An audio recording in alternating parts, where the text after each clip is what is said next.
All right, let's bring in Mary Kay. We got Mary Kay. We're going to bring in Mary Kay after a quick word from our new sponsor, Monarch Money. Have you ever checked your bank account and wondered, where'd all my money go? It's happened to me. It happens to Ant every day of my life. But between dining out, online shopping, and entertainment, it is simple to lose track of your money. That's where Monarch Money comes in.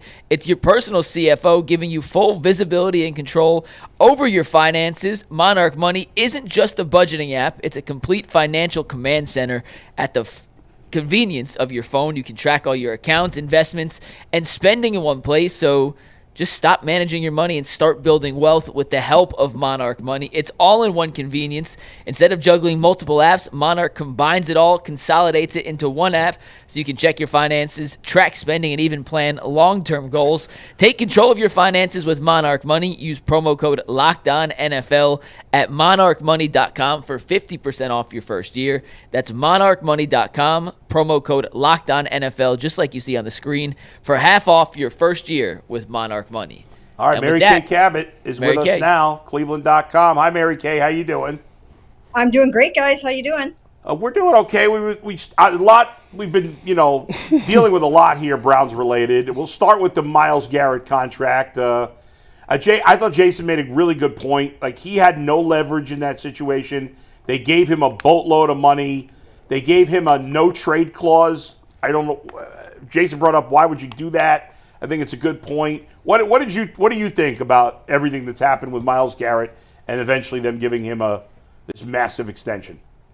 Well, I think the about face came after Jimmy Haslam refused to take that meeting with him. And I think it was smart on Jimmy's part to do that. The team, they kind of locked arms and they showed solidarity. They presented this united front and they basically sent a very strong message to Myles that we are not trading you. They were not messing around. And I think that he realized that it was going to have to get ugly if he was going to achieve whatever he was hoping to do.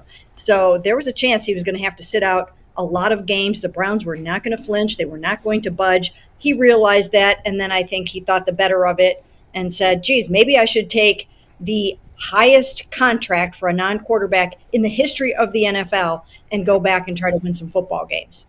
Mary Kay, I know you recently wrote an article about how Nick Chubb is not coming back and his time in Cleveland has ended. Is there a world where he can go test the free agency, get a price, and the Browns match it and he comes back? I'm asking this on behalf of all the Browns fans who are upset about this. There is a world in which he can come back. Once you hit free agency, the chances of you being gone are pretty good, but there is a world in which he can come back, and that is if they feel like they have a role for him. They, of course, don't want to bring Nick Chubb back on board and have him sitting around with nothing to do, getting no carries. That wouldn't be good for anyone. If he can find a team that is willing to use him in maybe even some kind of a support role, but can assure him that he's going to get some time and get some carries, then it might behoove him to go do that. I do think that they will draft a running back. This is such a deep class, and I think that they will pair that running back with Jerome Ford, and they will kind of move forward with what they're trying to do. But certainly there is a world in which Nick can come back if he doesn't find something better out there. Is there any chance this was his decision, that he wanted to leave because obviously last year wasn't great? And, Myles has already come out and said he wanted to go, and we know how that turned out. But they cut his money last year coming off the injury, and then they take some money from him. Is there any world where he's like, you know what, I've had enough, and it's just time for me to explore my options? I don't really think so. I believe Nick, when he said he wanted to be back here, he has said that as recently as very late in the season. I believe that this is a place that he would have wanted to finish his career and that he's not one that would ask out or ask to be traded. I think he is very loyal to the Cleveland Browns, to the fans here. And so I do believe him when he says all of that. So this was their decision. This was their decision to move on from him, not his decision to move on from them.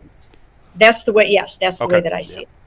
Mary Kay, the draft is exactly 6 weeks from today, right? 6 weeks? That is correct. I don't know why I doubted myself there for a second. 6 weeks from today. I believe Cam Ward will be drafted first overall by the Titans, or even if it's not by the Titans, by somebody. But let's assume Cam Ward goes first overall.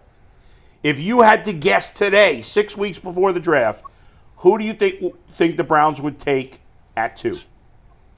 I am just not going to overthink this because even though we're starting to hear all different kinds of things about, maybe they won't take a quarterback at number 2, I just think that if you have a shot at a quarterback who can do something for you in this league, someone that you can develop and try to get something out of at number 2, I just think you have to pull the trigger on that and you have to go for it there. You're not going to be picking this high again anytime soon. At least you hope that you're not. And therefore, I would go and pick Shedeur Sanders at number 2, even if they're not 100% sure the way that this is going to work out. You can find a way to make it work, probably with supporting cast and those kinds of things. I just think that at this point, there are 2 quarterbacks that everybody's been talking about since day one in all of this. Don't let the pre-draft process influence you too much and go ahead and try to get this thing done. Mary Kay, you are always good when it comes to quarterbacks that's coming out in the draft. I think you are on record saying they should have took Josh Allen. So, one, have you done your research on these quarterbacks enough to be confident in which one you would take if all were available? And 2, I know Russell Wilson is in town today. Tyvis, one question at a time. Yeah, really. Go ahead. Yeah, Go at the first one. All right, so the first question here that we're dealing with is who would I take at number 2 if both Cam and Shedeur and all the quarterbacks were available? I am still doing my due diligence on these quarterbacks, which involves some film study, talking to people, analyzing it, meeting the players, talking to them, getting an idea of how they can be the face of the franchise. I already have some feelings on that. And at this point right now, if I had to make a pick between these 2 quarterbacks, I think I would pick Cam Ward just because of his sheer athletic ability and the talent that he shows. And I think he's got a lot of great leadership qualities as well. He's very different from Shedeur. He's not flashy. He's not showy. He's not legendary. He doesn't have necessarily that star power or that charisma that some teams like. I think Shedeur is going to play well in the NFL, actually, with all of that. But I do think that Cam has just such incredible arm talent. He's a dual threat quarterback. I would be picking him. I think he's good enough that the Titans should definitely take him at number 1. I, at this point, don't think he's going to be available at number 2. I still would go with Shedeur. I think it's time to just pull the trigger on a quarterback, see if you can make it work. And maybe it won't be perfect, but at least I think it's worth a chance. And if the Browns decided to sign Russell Wilson, who's in town today, would that change how you feel about what they do at 2? No, I think you can look at it sort of what happened in Atlanta last year when they signed Kirk Cousins to a blockbuster deal, and then they went out and they drafted Michael Penix, number 8 overall.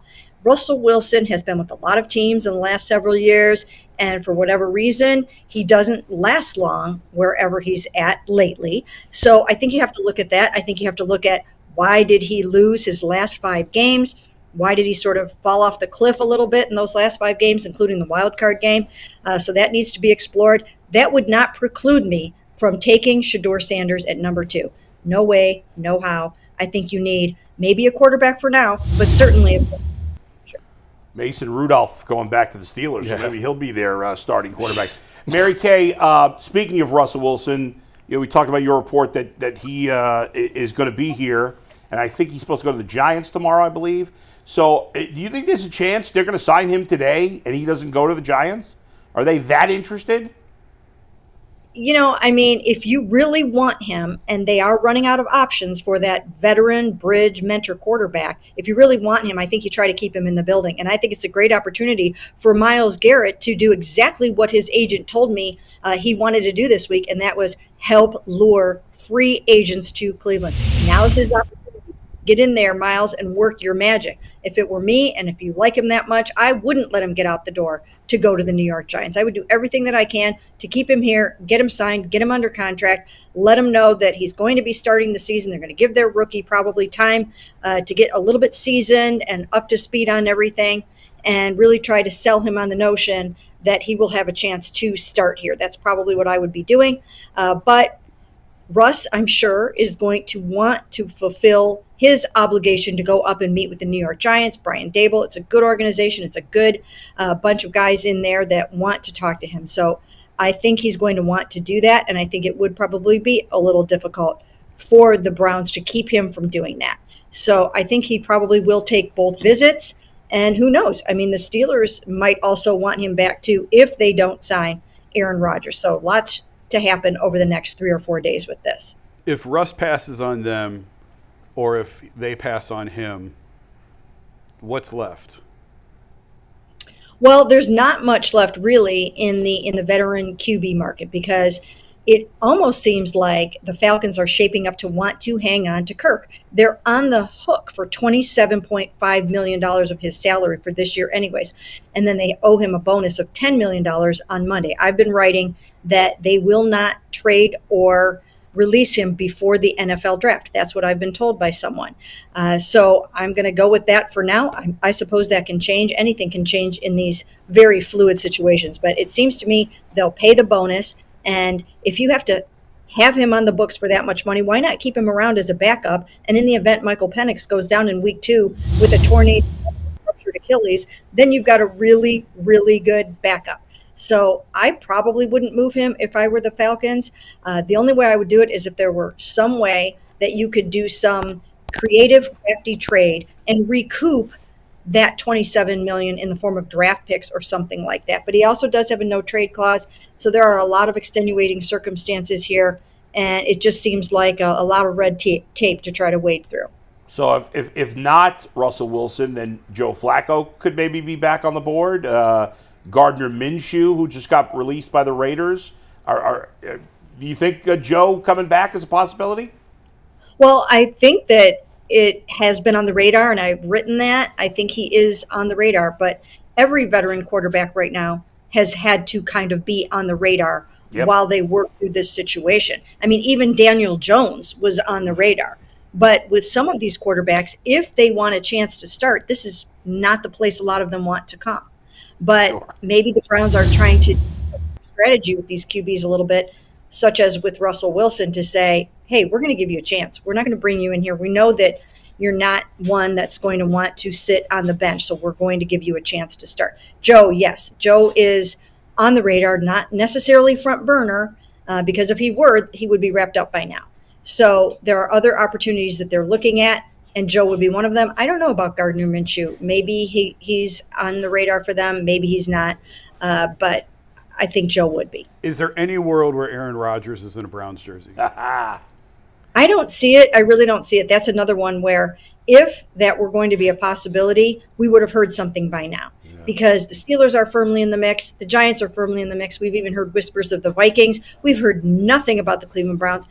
And I've been saying that he really is not on their radar. He's not someone that they feel like is a fit. He's going to be looking for a big, big dollar number. That's a factor here, right? Yep. They have to get the money right with these guys. And that's why Kirk was going to be attractive in the beginning, because there was a world in which possibly you could have gotten him for $1.255 million, the veteran minimum for him.